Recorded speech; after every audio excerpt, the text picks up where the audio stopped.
Annyeonghaseyo Rabun. Biar makin seru, pastikan kalau kalian sudah menonton ringkasan episode sebelumnya ya.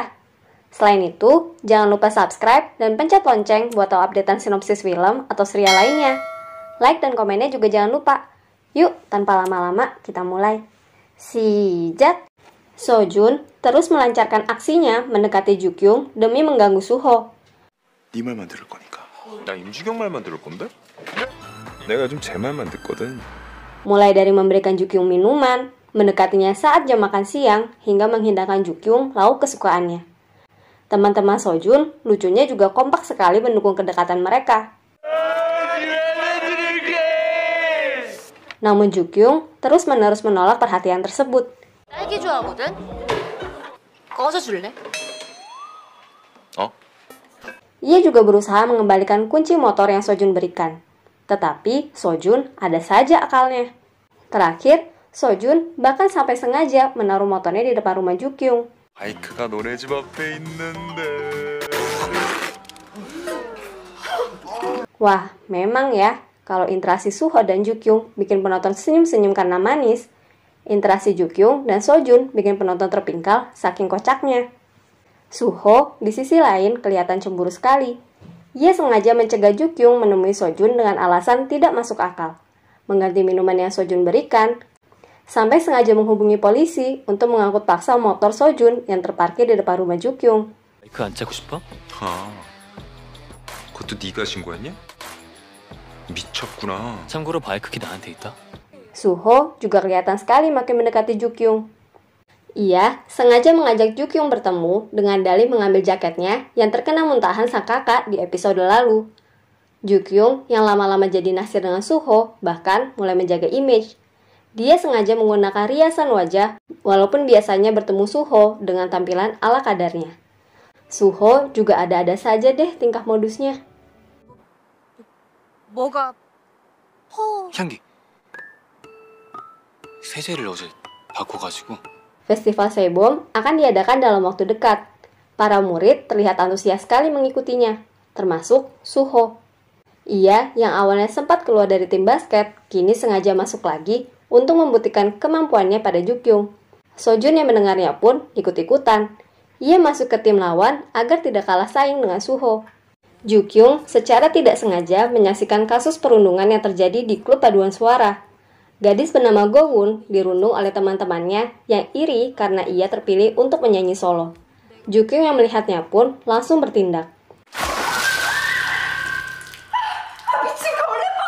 Ia memastikan agar anak-anak nakal itu tidak lagi mengganggu Gowon. Melihat Gowon yang tidak percaya diri karena wajahnya mengingatkan Jukyung dengan keadaannya dulu, maka ia bertekad untuk membantu Gowon. Ia pun menceritakan niatan tersebut pada Suho yang kebetulan berpapasan dengannya di halte bis. Suho mengkonfirmasi asumsinya soal Jukyung. Dia memang senang sekali ikut campur urusan orang lain. Walaupun begitu, Suho mendukung niatan Jukyung tersebut. Dengan begini, Jukyung bisa memberikan kekuatan pada seseorang. Keduanya lanjut berbincang. Saat membicarakan tampilan wajahnya yang tanpa make up, Suho dengan belak-belakan bilang kalau Jukyung tetap cantik meski tanpa riasan. Jukyung tertegun saat mendengarnya. Setelah memperhatikan tingkah Suho belakangan, Jukyung jadi curiga. Jangan-jangan Suho menaruh perasaan padanya. Ia pun iseng-iseng bertanya di forum online, dan orang-orang di sana menyuruh Jukyung untuk mengajaknya kencan saja. Jukyung pun mencobanya, dan Suho menyambut ajakan itu dengan antusias. 그러자. 이수 같다?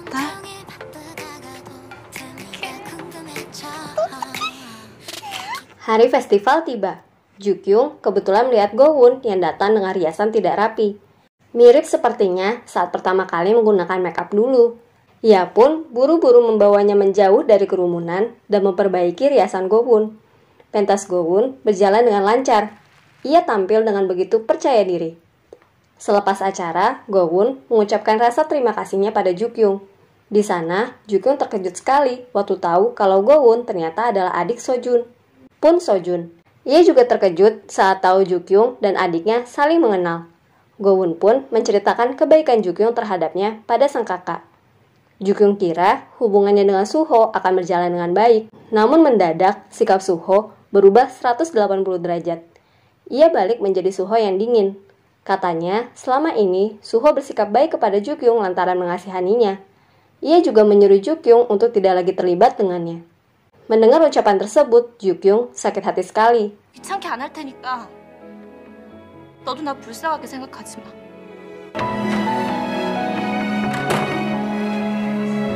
Rupanya, perubahan Suho yang drastis ini terjadi setelah perbincangannya dengan Sojun semalam. Suho awalnya mengakui perasaannya terhadap Jukyung pada Sojun.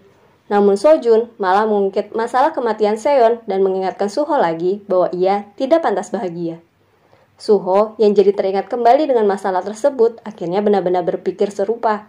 Sebab itulah ia jadi menjauhi Jukyung. Pertandingan basket dimulai. Wah, seger banget ya. Lihat dua pemain utama pria kita ini main basket. Keren banget.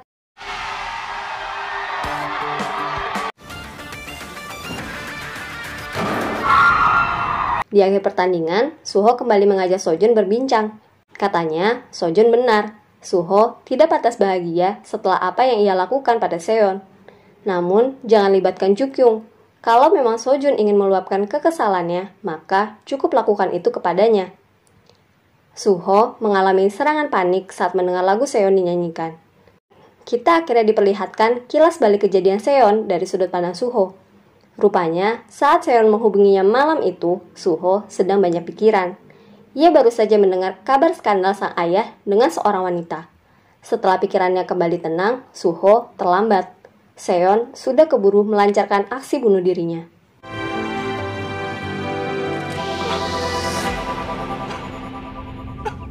Jukyung khawatir sekali saat melihatnya, tapi Suho malah menyuruhnya pergi.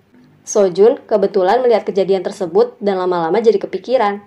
Melihat kebaikan Jukyung pada sang adik, serta bagaimana ia jadi terluka akibat perseteruannya dengan Suho, Sojun jadi merasa bersalah. Sekarang, ia jadi menyesali perbuatannya. Saat pulang, ayah Jukyung mengantarkan baju-baju bersih yang telah dicuci ke kamarnya. Di antaranya, ada jaket Suho yang belum sempat Jukyung berikan. Anehnya, ia merasa jaket tersebut familiar. Akhirnya ia sadar, ternyata orang yang dulu menariknya di atas gedung itu adalah Suho. Jukyung juga akhirnya sadar kalau ucapan Suho saat itu berkaitan dengan kematian Seon. Jukyung pun langsung buru-buru pergi ke gedung itu dan di sana ia menemukan Suho yang sedang duduk meringkuk sambil menangis. 여기서 세연이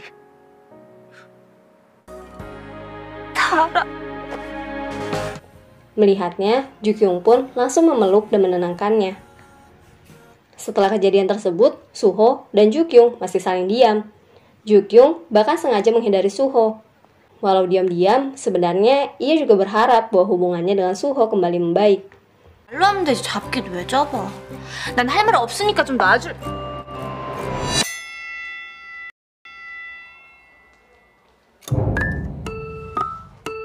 Di sisi lain, Suho tampaknya masih galau.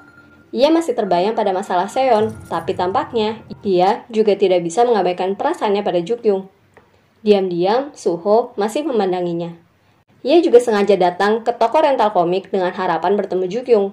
Sampai akhirnya, ia jadi ikut makan malam bersama di rumah Jukyung setelah sang ibu tahu kalau Suho adalah anak aktor favoritnya. Walau makan malamnya berujung kacau sekali karena tingkah koplak keluarga Jukyung.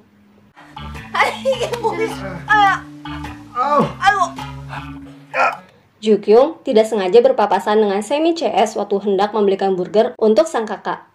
Semi langsung mengenalinya dan bertingkah superior. Jukyung berusaha kabur, tapi dompetnya ketinggalan. Saat ia mau balik ke tempat itu lagi, ternyata Suho sudah ada di sana dan lebih dulu mengambil dompetnya.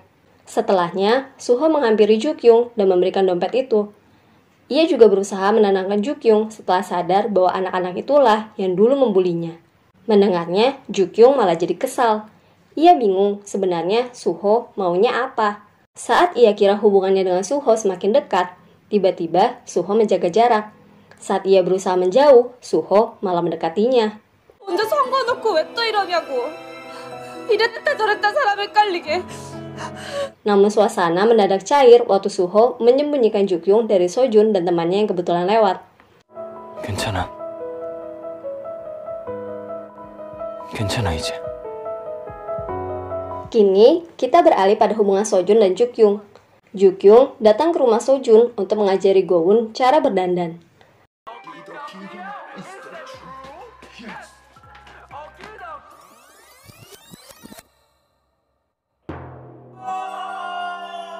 Sepulangnya, ia sengaja mengantarkan Jukyung ke halte demi berbicara empat mata. Ia mengucapkan rasa terima kasihnya atas bantuan Jukyung terhadap Gowon. Ia pun meminta maaf atas perilakunya kemarin-kemarin. Namun Jukyung malah menjawabnya dengan balik meledek Sojun. 다 봤거든. 뭘? 네 팬티. 아니야. Lama-lama, Sojun akhirnya betulan jatuh hati juga pada Jukyung. Saat check up kondisi kesehatan sang ibu, Sojun akhirnya tahu kalau ternyata Suho meminta dokter kenalannya merekomendasikan staf terbaik untuk menangani kasus sang ibu. Mendengarnya, Sojun kesal. Apa alasan Suho bersikap demikian? Jangan-jangan untuk mendapatkan simpatinya. Namun Suho bilang kalau alasannya ya karena mereka berteman. Ia yakin kalau Sojun ada di posisinya, ia juga akan berlaku serupa untuk Suho. Tampaknya, sekalipun berselisih, Suho dan Sojun masih saling menganggap teman ya. Komplotan geng yang punya masalah dengan Sojun sengaja menculik Jukyung agar bisa menemuinya. Suho yang kebetulan sedang bersama Sojun pun mendengarnya. Keduanya buru-buru pergi ke tempat yang disebutkan, meski tidak tahu lokasi persisnya. Melihat Jukyung ditawan, Suho dan Sojun langsung naik pitam hingga terlibat perkelahian.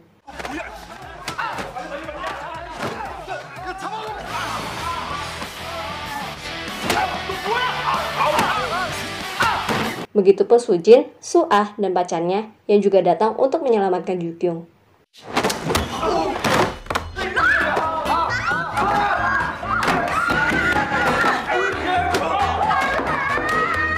Di akhir episode, kita diperlihatkan adegan ini. Sojun yang tengah menatap Jukyung, tetapi Jukyung justru menatap Suho. Wah, tim Sojun sepertinya harus mulai siap patah hati nih. Nantikan ringkasan episode selanjutnya ya. Annyeong!